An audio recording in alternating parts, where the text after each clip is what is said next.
Okay, Rabotai, the 6th day of Yomi. This is a subject that has become very common of late. Receiving and ordering packages to come on Shabbat. So there used to be something called mail, snail mail. It's called something called USPS. I know you haven't heard about it, but it's still something that is once in a while that a person has to send registered mail and overnight a package. That happens very often, that you have to overnight something and you go to the post office to overnight it. So based on what we have been speaking about, that the quintessential isur of amira legoy, of telling a non-Jew to do melacha for you, is when you tell a non is hiring him and paying him to do work.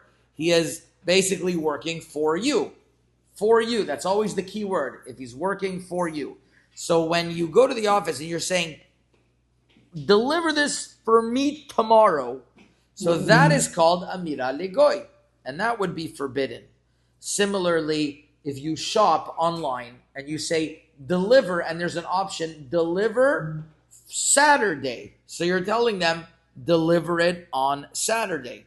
So that lechora would be a problem, and one would not be allowed. But if it's a 2-day shipping, he's not telling him to do it on Shabbat. So 2-day shipping, for sure allowed. On Shabbat, if on Thursday I tell them to deliver up, if I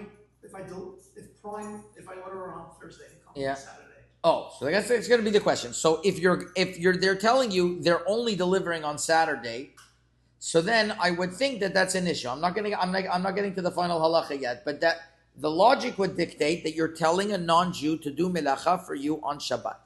So therefore, if it's something that you are paying for and you're asking them to do, and that would be asur. That would be asur. However, there are times of need where somebody really needs something to come on Shabbat.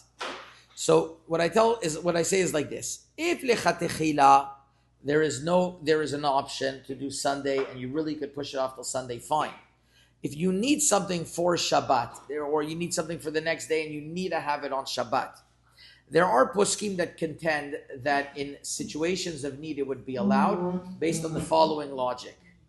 There is a machloket in the commentators, in the Rishonim, whether if I tell a non-Jew to do something, whether that's asur or not. Can I tell one person to tell another person to do something?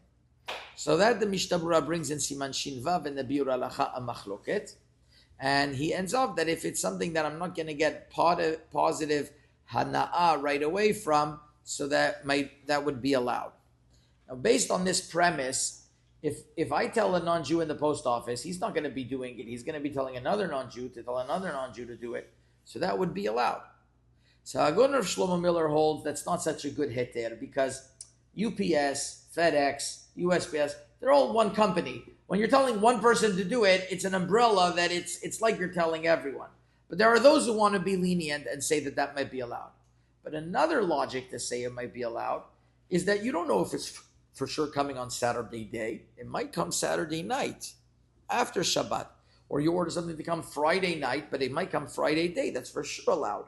And even if it's the majority of the time, it might come on Saturday day. But if there's a chance of it coming also on Saturday night, there is room to be lenient in case of need. That's what I would say. That's an important thing. Now, if you want to schedule a package to come and be picked up from your house, that you shouldn't be done. That it should be scheduled to come for Shabbat, because then you're asking him to come for Shabbat to schedule it. You should schedule it that he could come whenever you want. And if he ends up coming on Shabbat, he ends up coming on Shabbat. Now, what happens when they come for a letter that they want you to sign? Obviously, you're not allowed to sign, but you're allowed to say, you sign for me. That's also asking to do a melacha. What you have to tell him is something that it's his choice to sign. Therefore, when he's going to sign, so it's going to be his choice. It's quite awkward, right? Hi, can you sign the package? I can't sign the package. Well, can I sign it for you? If you want, you could sign it for me. I'm not telling you to sign it for me, but if you want, you can sign it for me. It becomes quite awkward, but you manage, and it's figured out at the end. So that's the halachot of Amira legoy, telling a non-Jew to do milacha. For you, we mentioned that it is forbidden, and to have a package that you specifically ask that it comes on Shabbat is forbidden. But in a time of need, you could be lenient based on the fact that it's a double step removed, or because it might not come on Shabbat. But it's definitely something that avoided if you have a chance, if you have an option to do it afterwards.